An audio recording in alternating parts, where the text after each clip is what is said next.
Good morning, good afternoon, good evening. ये lecture 2 है chapter 4 का और इस लेक्चर में हमें ओम्स लॉ पढ़ना है। इसके पहले वाले लेक्चर में जो पढ़ा था, ये पोटेंशियल डिफरेंस यानी इलेक्ट्रिक पोटेंशियल के बारे में पढ़ चुके थे, जो कि V is equal to W by Q था, जिसमें W हो गया वर्क डन, Q हो गया चार्ज, ठीक है, और V हो गया पोटेंशियल डिफरेंस या फिर इलेक्ट्रिक पोटेंशियल। फिर दूसरा टॉपिक था current I is equal to Q by T, यानी rate of flow of charge per unit time is known as electric current. तो ये Q हो गया चार्ज, टी टाइम हो गया और I करंट हो गया। तो इन्हीं दोनों का मतलब ये दोनों टॉपिक पढ़ा था और दोनों फॉर्मूला का यूज करके क्वेश्चन को सॉल्व किया था। इस वाले में हमें ओम्स लॉ पढ़ना है, ठीक है। तो ओम्स लॉ होता क्या है? तो ओम्स लॉ के अकॉर्डिंग ये कांस्टेंट टेम्परेचर पे, क्योंकि अगर टेम्परेचर कांस्टेंट नहीं होगा तो ये चेंज हो जाएगा, वेरी करेगा। तो इसीलिए टेम्परेचर जो होना चाहिए वो कांस्टेंट होना चाहिए और मतलब current flowing through the conductor is directly proportional to the potential difference across ends. मतलब अगर कोई कंडक्टर है इस, ठीक है ना, इसमें इलेक्ट्रिक करंट फ्लो हो रहा है, तो टेम्परेचर अगर कांस्टेंट है तो जो करंट होगा वो पोटेंशियल डिफरेंस के डायरेक्टली प्रोपोर्शनल होगा। अब अगर I इज इक्वल टू, यहाँ पे I इज इक्वल टू, अरे I इज इक्वल टू नहीं, I प्रोपोर्शनल टू V, इसका मतलब ये हो गया V प्रोपोर्शनल I। अब जब इसको हम हटाएंगे यहाँ पे, तो जब प्रोपोर्शनलिटी साइन को हटाते हैं तो एक कांस्टेंट R आता है जिसे रेजिस्टेंस कहते हैं। तो ये हो गया IR और R इज इक्वल टू हो जाएगा, I को इधर भेजेंगे तो V बाई आई।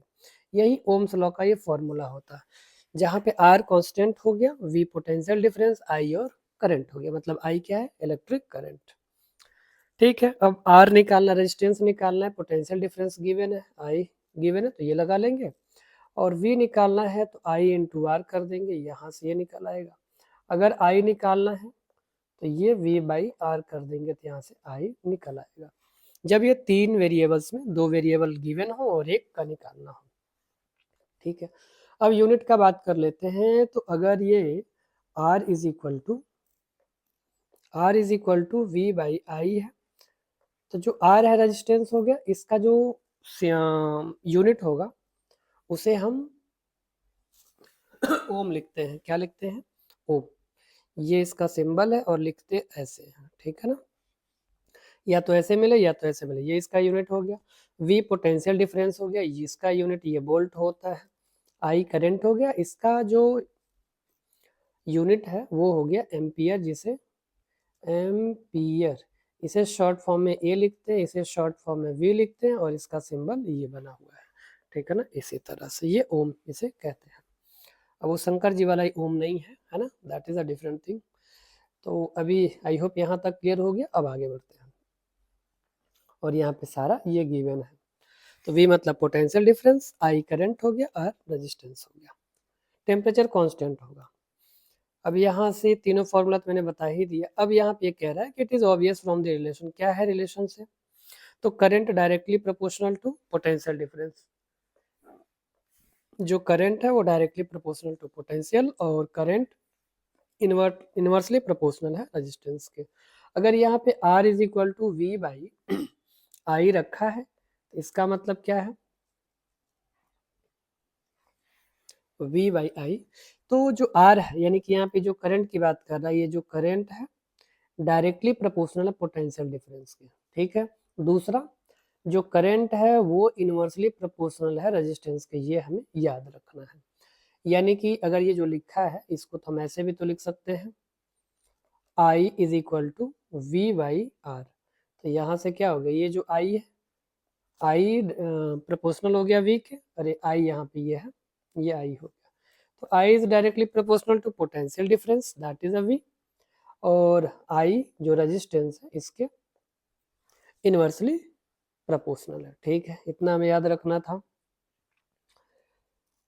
और यहाँ पे एक मतलब थोड़ा सा यहाँ पे क्या कहना चाह रहा है, potential difference across the end of conductor is double.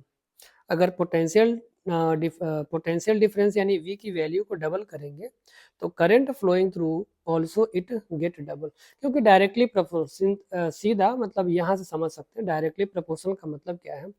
अगर हम करंट को ये करंट को डबल करेंगे तो भी डबल होगा, V को डबल करेंगे तो करंट भी डबल होगा सिमिलरली।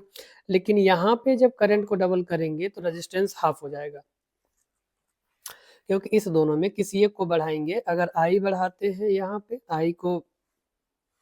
I को बढ़ाएंगे, कलर ही नहीं चेंज हो रहा है, I को बढ़ाते हैं तो R कम हो जाएगा और R को बढ़ाएंगे तो करंट कम हो जाएगा। इनवर्सली प्रोपोर्शनल में यही होता है। तो R बढ़ाएंगे तो I कम होगा, ठीक है, और I को बढ़ाएंगे, अगर I को बढ़ाते हैं तो R कम हो जाएगा, ठीक है। सिंपल सा मतलब इसका यही था। ये इसका फॉर्मूला हो गया जो कि देख चुके हैं, ये याद ही रखना है। और यहीं से मतलब R is equal to V by I एक फार्मूला, फिर I इज इक्वल टू निकालना होगा तो V बाई आर, ये सेकेंड हो गया। और तीसरे के लिए अगर V का चाहिए तो V is equal to I R या आर आई, ये हो गया। तो 1 2 3 फॉर्मूला एक ही है, वहीं से ये दो और निकल के आए हुए हैं। यूनिट की बात कर लिए। अब यहाँ पे अगर ये फॉर्मूला है कि R is equal to V by I, इसका मतलब इसका रेजिस्टेंस हो गया 1 मतलब ओम हो गया, इसका हो गया 1 वोल्ट और इसका हो गया 1 एम्पियर। तो ये डिफाइन भी करने को आएगा, तो ये डिफाइन कर सकते हैं, एम्पियर लिखना था, एम्पियर, ये हो गया ampere.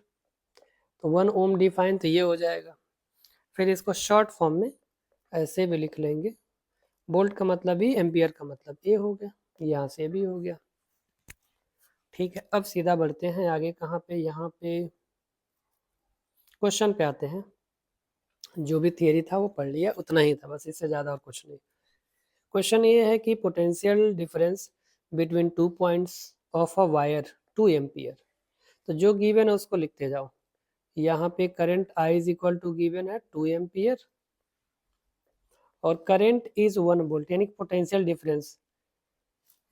Potential difference V is equal to 0.1 volt, ये गिवन है।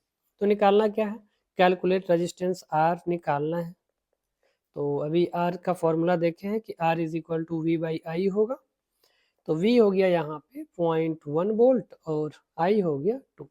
अब पॉइंट ऊपर हटाना है तो नीचे एक जीरो बढ़ा दो। अब फिर इसे डिवाइड भी करना है तो डिवाइड कर लो। तो एक काम करूँ मैं, मतलब ऐसे, ठीक है, वो तो डिवाइड कर सकते हैं, क्या ऐसे लिख सकते हैं, हाँ लिख सकते हैं। ये अगर 1/2 है तो ये 1/2 का मतलब 0.5/10, और जब 10 से 0 करेंगे तो 0.05, ये आ जाएगा ओम। तो ऐसे भी कर सकते हैं, या फिर मल्टीप्लाई करके 1 में 20 से डिवाइड करें। तो 20 से नहीं जाएगा, पॉइंट लगाएंगे, जीरो बढ़ेगा, अब भी नहीं जाएगा, फिर जीरो लगाएंगे, फिर जीरो आएगा, 20-25 ऐसे भी कर सकते हैं। तो जितना ज़्यादा शॉर्ट ट्रिक, जितना ज़्यादा मतलब इस तरह से करने की कोशिश करेंगे, एग्जाम में टाइम की कमी हो जाती है कभी कभी। जैसे किसी क्वेश्चन में ज़्यादा समय लग गया तो बाकी के क्वेश्चन के लिए समय कम पड़ जाते हैं, इसीलिए हमें दिमाग यूज करना पड़ेगा, ठीक है ना। तो ये हो गया रेजिस्टेंस और यही निकालना था। अब आगे इसमें देखते हैं क्या है, ये रहा, यहाँ पे वही निकाला है, ठीक है ना। तो R इज इक्वल टू 0.05 ओम हो गया। अब अगला क्वेश्चन यहाँ पे दिया हुआ है, अ सिंपल इलेक्ट्रिक सर्किट। पहले तो जो क्वेश्चन पढ़ते ही जो गिवन है उसको लिख लेते हैं। 24 वोल्ट पोटेंशियल, मतलब पोटेंशियल डिफरेंस हो गया, यहाँ पे बोल रहा है 60 ओम, R हो गया। तो what will be current, current मतलब I पूछा है। तो सबसे पहले गिवन में V इज इक्वल टू हो जाएगा 24 वोल्ट, पहला हो गया ये। फिर R इज इक्वल टू दे रखा है यहाँ पे 60 ओम्स हो गया, और यहाँ पे करंट I पूछा है। तो सिंस यहाँ हमें पता है V इज इक्वल टू, सीधा हम यहाँ से लिखेंगे R is equal to V by I, और हमें निकालना है I, तो I is equal to V by R. तो V की वैल्यू कितनी है, तो V इज इक्वल टू 20 और R इज इक्वल टू 60, तब ये कैंसल आउट होगा, 21 जा 23 जा, तो ये हो गया 1/3। अब इसको डिवाइड करेंगे तो 3.33 एम्पियर आएगा, I इज इक्वल टू, तो ये हो गया आंसर। ठीक है, 24 था क्या? अच्छा 20 नहीं 24 था। अब डेटा चेंज होगा तो आंसर भी चेंज हो जाएगा एनीवे, तो हम 24 ले लेते हैं। लिखने में लगता है जल्दी जल्दी में ये गड़बड़ हो गया है, तो ये 24 है। ऐसे आपको नहीं करना है, एग्जाम में ऐसे गलत होगा तो नंबर तो कटेगा। ठीक है, तो यहाँ से मैं इसको चेंज कर देता हूँ। तो ये हो गया हमारा v इज इक्वल टू 24 और ये था 60, तो 6 से चला जाएगा तो कितना, 12 5 जा 60 और 12 2 जा, तो ये हो गया 2/5। अब ये कितना आएगा, 5 4 जा 20 यानी 0.4 एम्पियर आ जाएगा। तो इसको डिवाइड ऐसे भी कर लेंगे, नहीं जाएगा पॉइंट लगाएंगे, 0 बढ़ाएंगे और 5 4 जा 20, तो ये 0.4 एम्पियर आंसर होगा। अब अगले पे चलते हैं, मतलब फिर से एक बार क्वेश्चन को अगर देखें तो क्वेश्चन में क्या कह रहा था सॉरी, क्वेश्चन में यही था कि यहाँ पे ये वोल्टेज है 24 वोल्ट दिया है और यहाँ पे 60 ओम, तो कह रहा है what will be the current in the circuit, current पूछा था, इसीलिए करंट में क्वेश्चन मार्क, वी दे दिया 24, आर हो गया 60 और formula R is equal to V by I, दोनों की वैल्यू रख दिया, फिर कैंसल आउट कर दिया 2/5 और डिवाइड करने पे 0.4 एम्पियर आंसर आ गया। क्वेश्चन नंबर 3, तो यहाँ अगर देखें तो इसमें भी जो जो गिवन है उसको लिख लेंगे पहले।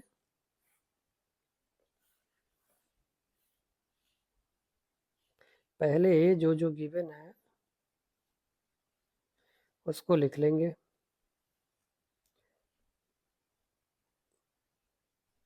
क्वेश्चन नंबर ये 23 जो है, तो इसमें भी क्या गिवन है, यहाँ पे एम्पियर दिया है यानी कि करंट हो गया, यहाँ वोल्ट लिखा है यानी कि वोल्टेज हो गया। तो what current will this electric iron drawn with connected 10 volt supply line, तो अगर 10 वोल्ट का सप्लाई लाइन हो रहा है तो उस केस में इलेक्ट्रिक करंट क्या होगा। ठीक है, तो निकालते हैं। सबसे पहले जो गिवन है, तो गिवन क्या है, I is equal to 3.4 ampere यहाँ से, और वोल्टेज है V is equal to 220 voltage, तो यहाँ से R निकालना, क्योंकि रेजिस्टेंस नहीं चेंज होने वाला है, तो since we know that R is equal to V by I, तो V हो गया 220 और करंट 3.4। यहाँ से इसको सॉल्व कर लेते हैं, तो 1 0 ऊपर 1 0 नीचे, तो ये आएगा 2200 और ये हो जाएगा 34, कैंसल आउट करें, वैसे आगे वो कट जाता, तो इसको ऐसे ही रहने देते हैं, यहीं पे रहने देते हैं। कहाँ गया, डेसिमल भी हटाने की जरूरत नहीं थी, यहीं पे अगर रहने देते हैं तो ज़्यादा सही है। अब यहाँ पे अगर R मिल गया है तो अगले क्वेश्चन में ये कह रहा है कि पोटेंशियल को कितना कर दिया गया, 110, तो यहाँ पे अगर हो जाएगा कि इफ पोटेंशियल, मतलब V1 कह देते हैं, यहाँ पे 110 हो गया, तो कह रहा है कि व्हाट इलेक्ट्रिक करंट, यानी इस केस में I क्या होगा, मतलब इसे I1 कह देते हैं। तो अब फिर फॉर्मूला लगाएंगे, क्योंकि V मिल गया, रेजिस्टेंस तो हर बार, मतलब वायर थोड़ी बदल रहे हैं, वायर अगर नहीं चेंज कर रहे हैं तो रेजिस्टेंस वही रहने वाला है।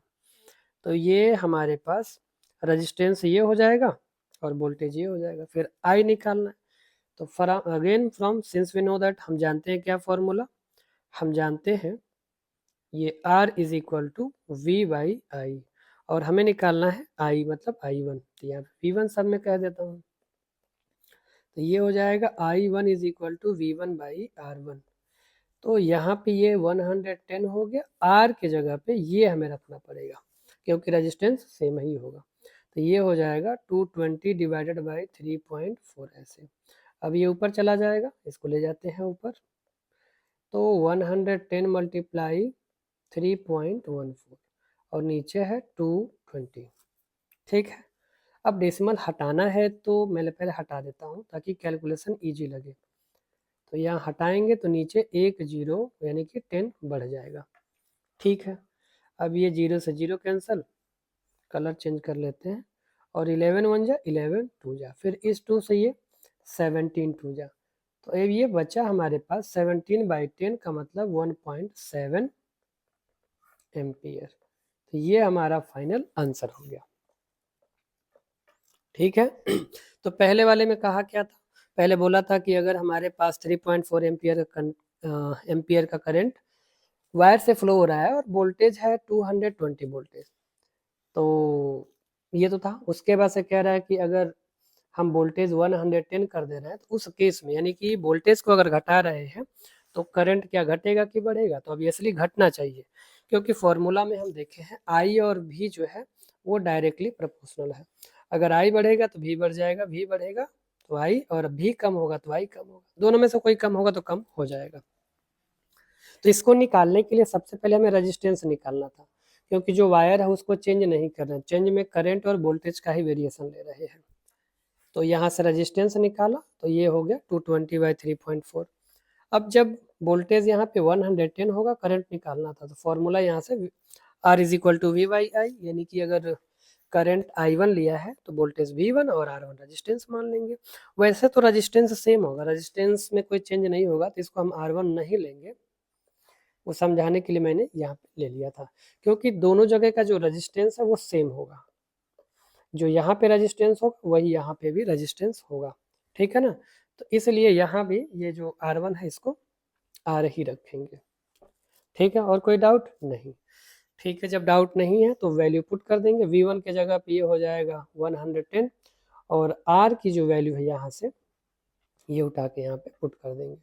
फिर 3 पॉइंट ये जो दिख रहा है ये ऊपर आएगा, मल्टीप्लाई होगा इसके साथ, और नीचे 220। अब इसको सॉल्व करने के बाद से आ जाएगा 1.7 एम्पियर, ये भी कम हो गया। ठीक है ना, उसका आधा हो गया। देखो वोल्टेज कितना था, यहाँ पे वोल्टेज ये था 220 और करंट इतना था, तो जब वोल्टेज आधा हो गया 110 तो करंट भी हो गया आधा, यानी कि 1.7। ठीक है, एमसीक्यू में आएगा तो डायरेक्ट कर सकते हैं, इतना सॉल्व करने की जरूरत नहीं है, इसीलिए ये जो थियरी है पता होना चाहिए। ठीक है,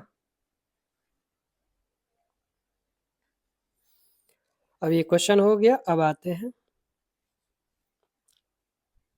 1.7 यहाँ पे आंसर दिया हुआ है। अब ग्राफ की बात कर लेते हैं।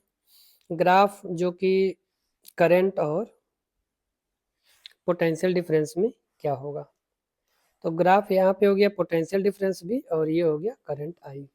तो दोनों क्या डायरेक्टली प्रोपोर्शनल, ये स्ट्रेट लाइन होगा, यानी कि जैसे जैसे हम यहाँ पे पोटेंशियल बढ़ाएंगे वैसे करंट बढ़ेगा। पोटेंशियल इधर हो गया, करंट इधर आएगा, पोटेंशियल इधर, करंट, तो करंट बढ़ेगा, पोटेंशियल बढ़ेगा, पोटेंशियल बढ़ेगा तो करंट बढ़ेगा। तो दोनों क्या है, एक स्ट्रेट लाइन में आगे बढ़ते जा रहे हैं। तो ये हो गया इसका ग्राफ। ठीक है, तो ये ग्राफ हो गया स्ट्रेट लाइन, और यहाँ पे भी बताने की कोशिश कर रहा है ये क्वेश्चन में कि यहाँ पे जब करंट 0.05 है तो वोल्टेज इतना, फिर ये बढ़ा तो ये भी बढ़ा, ये बढ़ते जा रहा है दोनों। देखो देखा जाए दोनों बढ़ते जा रहा है। अब इसको ग्राफ पे अगर प्लॉट करेंगे तो ये हो गया ग्राफ ऐसे इधर। अब इस ग्राफ में यहाँ पे ये सारे पॉइंट को ड्रॉ करेंगे और फिर जब मिलाएंगे तो मिलाने के बाद से ये स्ट्रेट लाइन बनेगा। कैसे, तो अगर 0.5 ये एम्पियर करंट लिया है तो करंट इधर से, ये देखो ये 1 है ना, तो इसका आधा हो जाएगा ये 0.05, और यहाँ पे 0.85 ये रहा, यानी ये बीच में 10 खाने होते हैं, तो 10 खाने में 0.1, 0.2, 0.3, 0.4 ऐसे करके 0.8 पे जाना है, तो 0.8, फिर ये 1.7, तो ये 1 यहाँ हो गया, 7 इसमें आएंगे तो यहाँ पे हो गया, और करंट कितना था पूरा 1 है तो इस पे आएगा। तो इसी तरह से पॉइंट को कार्टेशियन प्लेन में, वो जो कोऑर्डिनेट ज्योमेट्री या फिर कोऑर्डिनेट में पढ़े हुए हैं, वो उसे तो पीछे भी क्लास में पढ़े हैं, लेकिन 10th में भी ये मैथ्स में पढ़ाया गया है। ऐसे ड्रॉ करके जब बनाएंगे तो स्ट्रेट लाइन ही बनेगा। ठीक है ना, ये क्या बनेगा, स्ट्रेट लाइन बनेगा। अब आते हैं experiment to verify Ohm's law. तो यहाँ पे डायग्राम में क्या क्या गिवन है, वही सारी चीज़ें। तो पहले तो एक बैटरी होना चाहिए, एक स्विच होगा, एक रियोस्टेट का मतलब वेरिएबल रेजिस्टेंस है ना, वेरी करा सकते हैं, कभी 10 ओम कभी 20 ओम, जितना भी चाहिए, 0 से लेके अगर 100 का हमारे पास रियोस्टेट है तो 0 से लेके 100 के बीच में कहीं भी सेट कर सकते हैं। ये रेजिस्टेंस है, और पोटेंशियल निकालने के लिए दोनों तरफ ये पैरेलल में वोल्टेज मतलब वोल्ट मीटर को लगाते हैं और अमीटर को सीरीज में लगाते हैं। ये तो पीछे वाले लेक्चर में भी, फर्स्ट लेक्चर में ये इसके बारे में थोड़ा सा डिस्कस मैंने किया हुआ था। ठीक है, अब यहाँ पे एक्चुअली ये ग्राफ राफ की बात है तो इसको एक बार देख लेना, हम आगे बढ़ते हैं। गुड कंडक्टर और रेजिस्टेंस और रजिस्टर और इंसुलेटर। तो गुड कंडक्टर, रजिस्टर और इंसुलेटर। तो गुड कंडक्टर वो है जिसमें आसानी से करंट पास हो के, जिसमें रजिस्टेंस कम हो। रजिस्टेंस का मतलब वही जो ऑब्स्टकल होता है करंट के फ्लो में। तो ये रहा सबसे बेस्ट तो सिल्वर है, लेकिन सिल्वर यूज नहीं कर सकते क्योंकि महंगा होने की वजह से। तो सिल्वर, कॉपर, एल्यूमिनियम ये सब हो गए गुड कंडक्टर। और ये जो है हीटिंग इफेक्ट लाता है, जिसका रेजिस्टेंस हाई होता है। ये नाइक्रोम है, इसीलिए प्रेस हो गया या फिर हीटर हो गया, उसमें ये लगाते हैं ताकि ज़्यादा से ज़्यादा रेजिस्टेंस हो। तो हीटिंग प्रॉपर्टी यानी हीट ज़्यादा दे, लाइट कम हो। ठीक है ना। और यहाँ पे इंसुलेटर, जैसे जब भी इलेक्ट्रिक अप्लायंस को टच करते हैं या फिर काम करते हैं तो इंसुलेटर लगा के, ताकि करंट उसमें ना पास हो। तो दो substance which have comparatively high electric resistance, उसी को कहते हैं रजिस्टर, यानी कि जिसमें रेजिस्टेंस ज़्यादा होता है। और इंसुलेटर, तो इंसुलेटर वो होता है जिसमें इनफाइनाइटली हाई इलेक्ट्रिकल रेजिस्टेंस।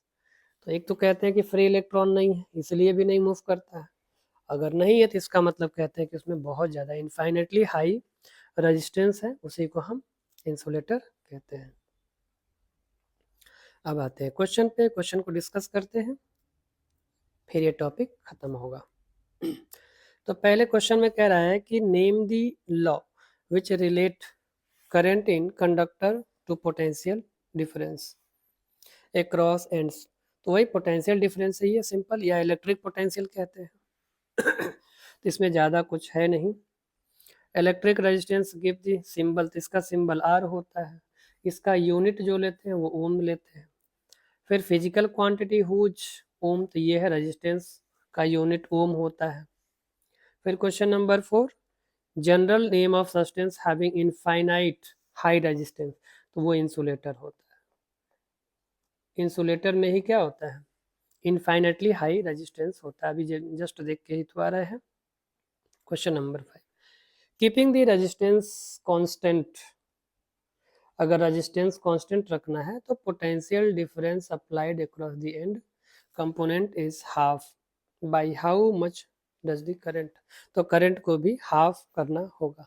ठीक है ना, क्योंकि करंट और पोटेंशियल डिफरेंस दोनों क्या है, ये डायरेक्टली प्रोपोर्शनल है। दोनों में से एक बढ़ेगा तो दूसरा बढ़ेगा, दूसरा घटेगा तो मतलब कोई एक घटेगा तो दूसरा घट जाएगा। State the factors which the strength of electric current flowing in the given conductor depends.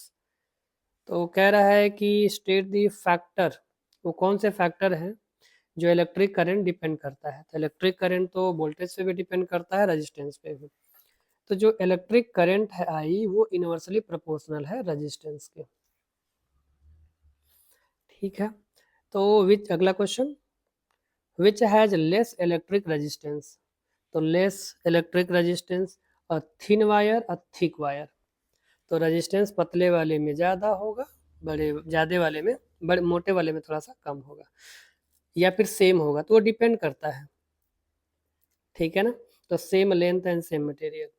अगला question, keeping the potential difference constant, अगर पोटेंशियल डिफरेंस यानी V की वैल्यू कांस्टेंट है तो रेजिस्टेंस क्या होगा, इज हाफ। एक मिनट पहले क्वेश्चन को ठीक से पढ़ते हैं, कहना क्या चाह रहा है। Keeping the potential difference constant यानी V की वैल्यू कांस्टेंट है, तो ऑब्वियसली अगर जैसे फॉर्मूला क्या है, R is equal to V by I, तो V कांस्टेंट है तो I कांस्टेंट, तो R में कोई वेरिएशन नहीं होगा। तो by how much does the current change, current में कोई चेंज नहीं होगा क्योंकि वो दोनों डायरेक्टली प्रोपोर्शनल हैं।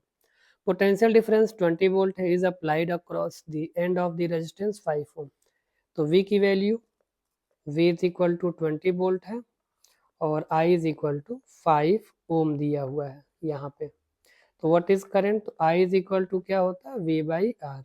तो V हो गया 20 और R हो गया 5, तो 5 4 यानी कि 4 एम्पियर आंसर आएगा। ये तो सीधा सीधा फॉर्मूला में रखना है और आंसर मिल जाएगा। 9 हो गया। क्वेश्चन नंबर 10 पे आते हैं। Resistance 20 ohm, R is equal to 20 ohm है, इसको सिंबल ही बना लेते हैं, ये सिंबल हो गया। करंट यहाँ पे दिया है आई इज इक्वल टू 2 एम्पियर, और क्या चाहिए, पोटेंशियल डिफरेंस भी निकालिए, फॉर्मूला में रखो आंसर आएगा। आगे बढ़ते हैं। Question number 11, a current 5 ampere. अब क्वेश्चन नंबर अगर 11 पे आते हैं तो 11 के लिए फिर यहाँ पे एम्पियर बोला है, तो यानी current I is equal to 5 ampere हो गया, flows through a wire whose end are potential, मतलब वोल्ट यहाँ पे दिया है V is equal to 3 volt. तो कैलकुलेट रेजिस्टेंस R निकालना, फिर फॉर्मूला में रखो आंसर आएगा। तो R is equal to V by I, V is equal to हो गया 3, R is equal to 5, divide कर दो आ जाएगा 0.6 ओम आएगा। फिर आते हैं क्वेश्चन नंबर 12 पे। तो क्वेश्चन नंबर अगर 12 पे आते हैं तो fill in the following blanks with the suitable word. तो ये बताओ यहाँ पे क्या होगा, Ohm's law states a relation between potential difference and current यानी कि आई में। ठीक है, तो इतना हो गया। बैटरी जा रही है, तो कितने क्वेश्चन है, शॉर्ट के भी इतने हैं। तो वैसे तो इसको किया जा सकता है, लेकिन अच्छा ठीक है, जहाँ तक हो पा रहा है मैं करने की कोशिश कर रहा हूँ। क्वेश्चन नंबर 13, क्वेश्चन नंबर 13 में distinguish between good conductor, resistance और इंसुलेटर। तो गुड कंडक्टर में मतलब करंट इजीली फ्लो करता है, रेजिस्टेंस मतलब नॉर्मल से ज़्यादा रेजिस्टेंस होता है, और इंसुलेटर में इनफाइनेटली हाई रेजिस्टेंस होता है। फिर क्वेश्चन नंबर 14 पे अगर देखा जाए तो in good conductor, resistance and insulator बताना है इसमें। तो पहले गुड कंडक्टर ढूंढा जाए। गुड कंडक्टर एल्यूमिनियम हो गया, फिर और क्या है, आयरन हो गया, फिर मेटल क्वाइन भी हो गया, मेटल। तो ये तो हो गया गुड कंडक्टर। अब आते हैं इसमें रेजिस्टेंस वाले में। तो रेजिस्टेंस में एक मिनट, ये भी तो है, ये वाला मरकरी, यहाँ पे मरकरी भी है गुड कंडक्टर, क्योंकि वो भी मेटल ही है। अब आते हैं इसमें जो रजिस्टर है, तो नाइक्रोम हो गया, नाइक्रोम के बाद मैग्नीनियम हो गया, क्योंकि ये अलॉय है। फिर उसके बाद से बस इतना ही है। अब आते हैं किसमें, ये जो इंसुलेटर है, तो रबर इंसुलेटर हो गया, पॉलीथीन हो गया, वुड हो गया, बेकेलाइट हो गया, पेपर हो गया, थर्माकोल, ये सब क्या है, इंसुलेटर हो गया। अब क्वेश्चन नंबर 16। तो क्वेश्चन नंबर अगर 16 देखा जाए, 13 हो गया, 14, 15 पे देखना है। तो 15 में तो ये ओम्स लॉ का डेफिनेशन लिखना है, बस 15 तो डेफिनेशन लिख के काम चल जाएगा। अब क्वेश्चन नंबर 16, तो what is meant by the resistance of the conductor and write the relation between. तो सीधा और रेजिस्टेंस का डेफिनेशन लिखना और फॉर्मूला लिख देना, हो जाएगा। फिर ये 16 के बी में यहाँ पे पोटेंशियल दिया है, कनेक्टेड अक्रॉस अननोन रेजिस्टेंस। तो सिंबल देखा करो कि मतलब सिंपल क्या क्या गिवन है। तो यहाँ 12 वोल्ट है, इसका मतलब वी की वैल्यू गिवन है 12 volt. Resistance the sorry I दिया है, ये करंट 2.5 मिली एम्पियर, लेकिन अब इसको चेंज करना होगा एम्पियर में। तो छोटे यूनिट से जब बड़े यूनिट में जाते हैं तो पावर नेगेटिव आएगा, 10 टू दी पावर कितना था, -3 एम्पियर हो जाएगा। अब ये एम्पियर, ये वोल्ट, अब इसके बाद से निकालना होगा क्या, resistance R is equal to निकालना है। तो simple since we know that R is equal to V by I, तो V इज इक्वल टू कितना 12 हो गया, और I के जगह पे 2.5 इंटू 10 टू दी पावर 3। तो 12 पहले से है, ये 2.5 और पावर वाले के ऊपर ले जाएंगे तो प्लस में आ जाएगा। तो इसको ऐसे कर लो और 10 इसको 1000 कर लो, और यहाँ पे 2 पॉइंट, अरे ये है 2.5, तो ये 2.5, यहाँ पे डेसिमल को हटाओ, तो डेसिमल हटाएंगे तो एक जीरो और ऊपर आ जाएगा। ठीक है, नीचे से हटा रहे हैं तो अब इसे कैंसिल करो, 5 2 जा 5 5 जा, फिर 5 1 जा, और 5 2 यानी कि 200 बचा क्या हमारे पास, 12 बचा, 200 और 2 मल्टीप्लाई करो इनका, तो 200 मल्टीप्लाई 12 इंटू 2। तो मैं क्या करूँ, 2 का 12 में 24, 24 2 जा 48 और 2 2 जीरो। तो इसको लिख सकते हैं 4.8 और 10 टू दी पावर 3 आर था, इसे ओम। इसे कहते हैं स्टैंडर्ड फॉर्म में लिखना। तो 4.8 इंटू 10 टू दी पावर 3 ओम हो जाएगा आंसर, ठीक है ना। रेजिस्टेंस सही पूछा था, प्रॉब्लम यहाँ जो पावर में था ना वही हो सकता है कि वो हो जाए, तो इसीलिए मैंने सोचा कि बता ही देता हूँ। ठीक है, अब आते हैं अगले क्वेश्चन पे। हटाऊं इसे, 1 2 3, चलो हटा देता हूँ। तो ये क्वेश्चन नंबर कौन सा था, 16 का बी था। 16B के बाद अब आगे देखते हैं अगला क्या है। 16B के बाद से 17 क्वेश्चन नंबर। तो ये सब हो गया। डिफाइन यूनिट रेजिस्टेंस और पीछे से देख लेना, 1 ohm is equal to 1 volt by 1 ampere था वहां से। फिर बी वाले में what happens to resistance as a conductor is made thinner. पतला बनाएंगे तो रेजिस्टेंस हाई होगा, है ना, और वो हीट होने की वजह से टूट सकता है, इसीलिए वो क्या पतला ही लेते हैं। किसके लिए, क्या था, फ्यूज के लिए। लेकिन अब तो एमसीबी और इस तरह की चीज़ें आ गई हैं। एनीवे 17 का सी देखें जरा क्या है। 17 के सी में अगर चले तो keeping the potential difference constant, resistance of the circuit is double. तो अगर पोटेंशियल डिफरेंस को अगर सेम रखेंगे, पहले फॉर्मूला लिख लेते हैं। तो by how much does the current change, तो R is equal to V by I, ये तो फॉर्मूला हो गया। अब कह रहा है क्या करना है, double resistance of the circuit is double, यानी कि जो R है उसके जगह पे अगर 2R कर दें तो करंट क्या होगा, करंट क्या होगा। तो ठीक है, तो I is equal to V to R, यही है ना। तो ये तो V बाई आई क्या है, V बाई आई आ रही है, तो इसका मतलब रेजिस्टेंस आधा हो जाएगा। एक minute, keeping the potential difference constant, resistance of the circuit is double, तो करंट आधा हो जाएगा, क्योंकि दोनों इनवर्सली प्रोपोर्शनल है।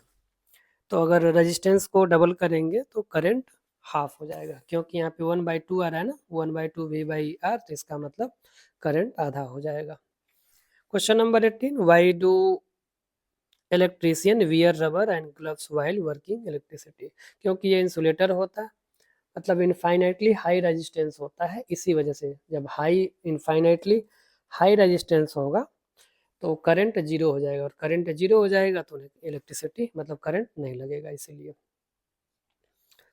Question number 18, what potential difference is needed to send a current of 6 ampere through the electric appliance having the resistance 40। तो R is equal to यहाँ पे गिवन है 40, R is equal to 40 ohm हो गया, और यहाँ पे एम्पियर यानी कि current I is equal to 6। तो क्या पूछा है, V पूछा है, निकाल लेना, फॉर्मूला लगाना और आंसर मिलेगा। 19 में एन इलेक्ट्रिक सर्किट, यहाँ पे भी 0.5 मीटर लॉन्ग, अच्छा ऐसे, electric current consisting 0.5 metre long nichrome wire है XY एंड मीटर, अब वोल्ट मीटर 4 सेल लगा हुआ है 1.5 वोल्ट का, और ईच प्लग करना क्या है, डायग्राम बनाना है, और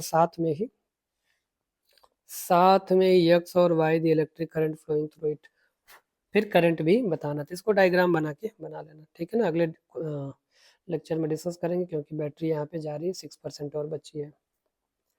थोड़ा सा और देख के इसको एटलीस्ट कंप्लीट करूँ। तो ये क्या था अगला, अच्छा ये उसी का ही है, ठीक है ना।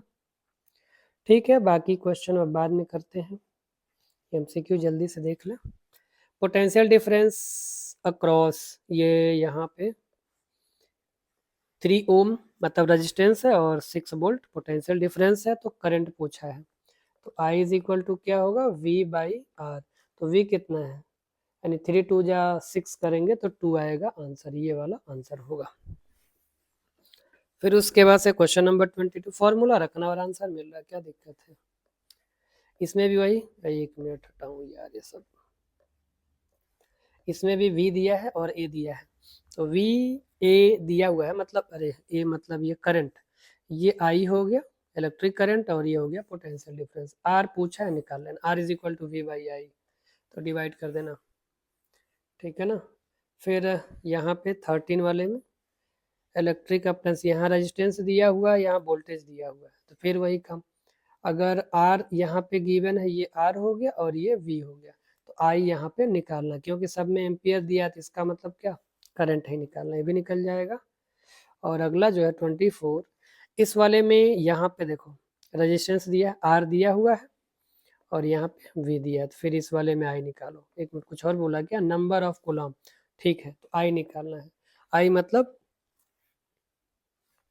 Number of coulomb passing through the resistance per second, number of coulomb charge निकालना है। Q, तो Q इज इक्वल टू क्या होता है, वहां से I is equal to Q by T, तो अगर Q निकालना है तो I और T चाहिए, तो करंट यहाँ से निकाल लेना, ये दो चीज़ दिया है, करंट और टाइम यहाँ दिया पर सेकेंड, यानी 1 सेकेंड में निकाल ही देता हूँ, नहीं तो फिर कहोगे कि एनीवे रुक जाओ। यहाँ से क्या निकालना है, आई, तो I is equal to V by R, तो वी कितना है, वी हो गया 12 और आर हो गया 4, तो 4 3 जा, तो 3 एम्पियर हो गया, और यहाँ पे 3 इंटू 1 करेंगे तो 3 कूलाम हो जाएगा, तो 3 आंसर हो जाएगा, ठीक है। चलो ठीक है, अब इसके बाद अगला जो टॉपिक हमें पढ़ना है वो टॉपिक है factor affecting the resistance of the conductor. यहाँ से हम लोग अगले लेक्चर में कंप्लीट करेंगे, तो फिर मिलते हैं नेक्स्ट लेक्चर में, तब तक के लिए बहुत बहुत धन्यवाद।